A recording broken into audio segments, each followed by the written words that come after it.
শ্রাবণ বিবির মাথায় বন্দুক ধরলে ফাগুন চালিয়ে দিতে বলে গুলি এবং বাঁচিয়ে নেয় অবশেষে হৃদ এসে। বন্ধুরা, বিবির আজকের পর্বে আমরা দেখব যখন ছেলেটি এসে নমস্কার করে বিবিকে এবং বলে, ম্যাডাম, আমি এই কলেজে অ্যাডমিশন নিতে চাই, প্লিজ আপনি আমাকে অ্যাডমিশন করে দেবেন। এবং সে যে নাটকটা করতে থাকে বিবির সন্দেহ লাগে। বিবি বলে, আপনার সমস্ত পরিচয় কাগজপত্র দিন, আমি দেখছি।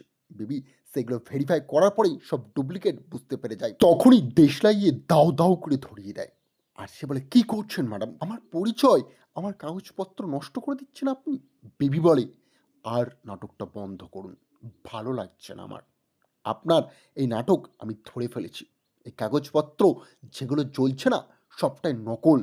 এটা বুঝতে আমার সময় নেই। সঙ্গে সঙ্গে স্টুডেন্টরা ক্ষেপে যায় এবং বলে, ম্যাডাম প্লিজ আমার হাতে ছেড়ে দিন, আমরা দেখে নিচ্ছি কি করতে হয়। সমস্ত মেয়েরা চেঁচিয়ে ওঠে। তখনই সে ধমকি দেয়, সবাইকে মেরে ফেলবো, এই কলেজ ধ্বংসস্তূপ হয়ে যাবে। তোমরা বুঝতে পারছো না, হোস্টেল ভাঙার জন্য আমি এখানে এসেছি। তারপরে বিবি তার হাতে একটি লাঠি তুলে নেয় এবং বলে, চাবুকের মতো এই লাঠির বাড়ি মেরে মরা অবস্থা করো। ছেলেটি বলে, আমার গায়ে হাত দিলে তোমার জীবনের সব থেকে বড় ভুল করবে বিবি। বিবি সঙ্গে সঙ্গে লাঠির বাড়ি চাপা চাপ চাপাতে থাকে ছেলেটিকে। সঙ্গে সঙ্গেই তারই স্টুডেন্ট বলে, ম্যাডাম, আপনারা যেটা করছেন সেটা ঠিক করছেন। বিবির মতো ম্যাডাম এই স্কুলে দরকার ছিল। বিবি সঙ্গে সঙ্গে জিজ্ঞাসা করে, একে কলেজে কে ঢুকিয়েছে? তখনই একজন বলে, ম্যাডাম, এর সাথে শ্রাবণের প্রচুর ভালো সম্পর্ক।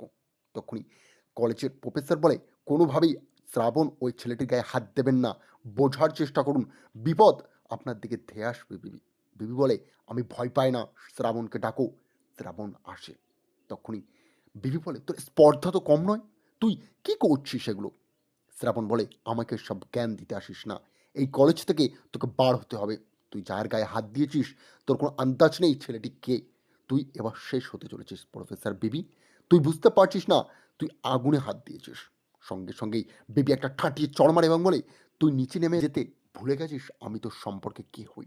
তারপরেই রাজদীপকে ফোন করে বলে, স্যার, আপনার সমস্ত চাল ধরা পড়ে গিয়েছে।